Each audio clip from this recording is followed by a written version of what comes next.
আসসালামু আলাইকুম, স্বাগতম জানাচ্ছি বিবিসি নিউজ আন্তর্জাতিক সংবাদে। শুরুতেই সংবাদ শিরোনাম, এরপর বিস্তারিত। ২৪ ঘণ্টায় হরমুজ প্রণালী পার হল ২৫টি জাহাজ। হিজবুল্লাহকে সমর্থন দেওয়া কখনোই বন্ধ করবে না ইরান।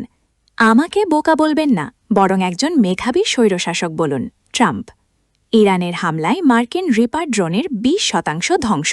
দর্শক, এতক্ষণ শুনছিলেন সংবাদ শিরোনাম। এখন বিস্তারিত।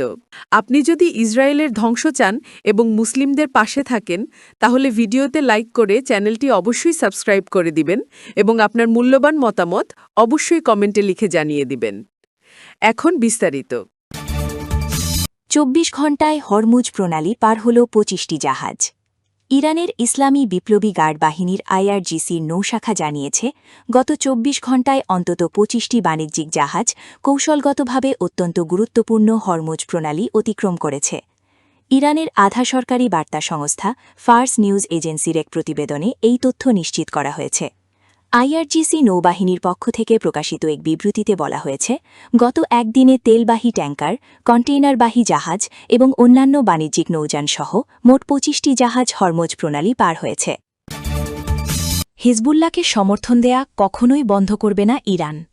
হিজবুল্লাহর প্রধান নাইম কাসেমের কাছে তেহরানের এই অবস্থান স্পষ্ট করে একটি বার্তা পাঠানো হয়েছে বলে এর আগে সংগঠনের পক্ষ থেকেও নিশ্চিত করা হয়েছিল। টেলিগ্রামে দেওয়া এক বিবৃতিতে ইরানি পররাষ্ট্রমন্ত্রী জানান, পাকিস্তান নেতৃত্বাধীন মধ্যস্থতা প্রচেষ্টা শুরু হওয়ার পর থেকেই তেহরান একটি বিষয়ে বিশেষ জোর দিয়ে আসছে, আর তা হল যে কোনো ধরনের চুক্তির ক্ষেত্রে অবশ্যই লেবাননে যুদ্ধবিরতি প্রতিষ্ঠার বিষয়টি যুক্ত থাকতে হবে। আমাকে বোকা বলবেন না, বরং একজন মেধাবী স্বৈরশাসক বলুন। ট্রাম্প সমালোচকদের তীব্র আক্রমণ করে যুক্তরাষ্ট্রের প্রেসিডেন্ট ডোনাল্ড ট্রাম্প বলেছেন, তাকে বোকা বলে অপমান করাটা তিনি সবচেয়ে বেশি ঘৃণা করেন। তবে তাকে যদি কেউ একজন মেধাবী একনায়ক শাসক বা স্বৈরশাসক বলে সম্বোধন করে, তাতে তার কোনো আপত্তি নেই। নিউ ইয়র্কে সমর্থকদের উদ্দেশ্যে বক্তব্য দেওয়ার সময় ৭৯ বছর বয়সী এই রিপাবলিকান নেতা তার মানসিক দক্ষতা নিয়ে সমালোচকদের ভুল প্রমাণ করতে চিকিৎসকের কাছে বিশেষ পরীক্ষা দেওয়ার আগ্রহে ওঠাপড়া ব্যক্ত করেন। নিউ ইয়র্কের এই সমাবেশটি মূলত জীবনযাত্রার ব্যয় ও সাশ্রয়ী মূল্যের ওপর হওয়ার কথা থাকলেও ট্রাম্প এক পর্যায়ে তার মানসিক সুস্থতা নিয়ে তৈরি হওয়া বিতর্ক এবং চিকিৎসকের সাথে তার কথোপকথনের দিকে চলে যান।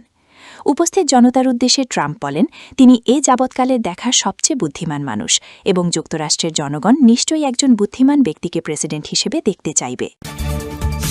ইরানের হামলায় মার্কিন রিপার ড্রোনের ২০% ধ্বংস।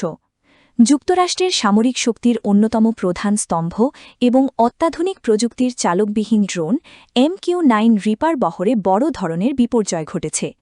ইরানের সাথে চলমান সংঘাতে মার্কিন বিমানবাহিনীর মোট রিপার ড্রোন বহরের প্রায় ২০%ই ধ্বংস হয়ে গেছে।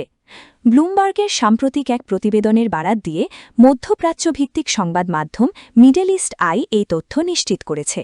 প্রতিবেদনে জানানো হয়, ইরান এ পর্যন্ত প্রায় $1.1 বিলিয়ন মূল্যের MQ-9 রিপার ড্রোন ধ্বংস করেছে, যা যুদ্ধ পূর্ববর্তী সময়ে যুক্তরাষ্ট্রের মজুদে থাকা মোট ড্রোনের প্রায় 1/5। এর মধ্যে বেশ কিছু ড্রোনকে আকাশে উড়ন্ত অবস্থায় গুলি করে ভূপাতিত করা হয়েছে। আবার অনেকগুলো ড্রোন পারস্য উপসাগরীয় অঞ্চলে অবস্থিত মার্কিন সামরিক ঘাঁটিগুলোতে ইরানের ক্ষেপণাস্ত্র ও ড্রোন হামলার শিকার হয়ে মাটিতেই ধ্বংস হয়েছে।